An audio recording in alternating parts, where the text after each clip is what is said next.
Salutare tuturor fermierilor din România și Republica Moldova! Eu mă numesc Cătălin Viziru și sunt director de marketing în cadrul companiei FMC România și Republica Moldova, iar astăzi suntem în vizită la Institutul Național de Cercetare și Dezvoltare Agricolă Fundulea și îl avem alături de noi pe domnul cercetător Măturaru Gheorghe, care ne va spune motivul pentru care ne aflăm astăzi aici. Bună ziua! Bună ziua!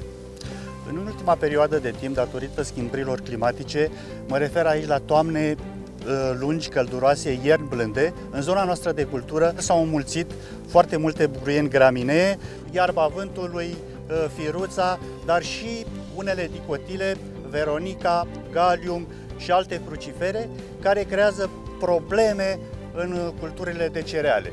În acest scop, cercetările efectuate au arătat că se impune efectuarea de tratamente pentru controlul acestor buruieni încă din toamnă.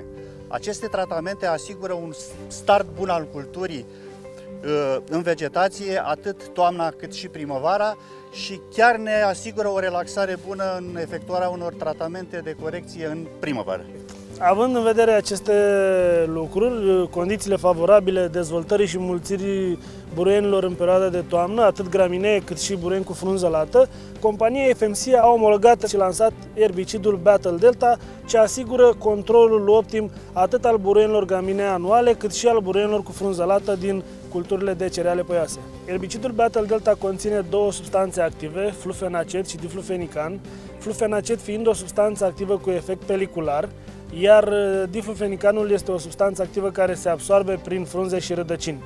Doza produsului este între 0,3 și 0,6 litri pe hectar în funcție de spectrul de combatere, doza maximă recomandându-se în special atunci când avem o îmburuienare puternică cu buruieni graminee anuale. Pentru un efect bun al acestui produs, atunci când este aplicat preemergent, trebuie să respectăm câteva condiții, cum ar fi o bună pregătire a terenului, foarte bine mărunțit și să avem și ceva umiditate în sol. În cazul în care este aplicat post-emergent, condiția principală este ca gramineele să fie înainte de înfrățit, iar buruienile dicotiledonate 2-4 frunze maxim. La momentul actual deja pregătim terenul pentru culturile de cereale, avem în vedere pregătirea dintr-o singură trecere pentru a economisi apa din sol, că deja sunt probleme de secetă, după cum vedeți.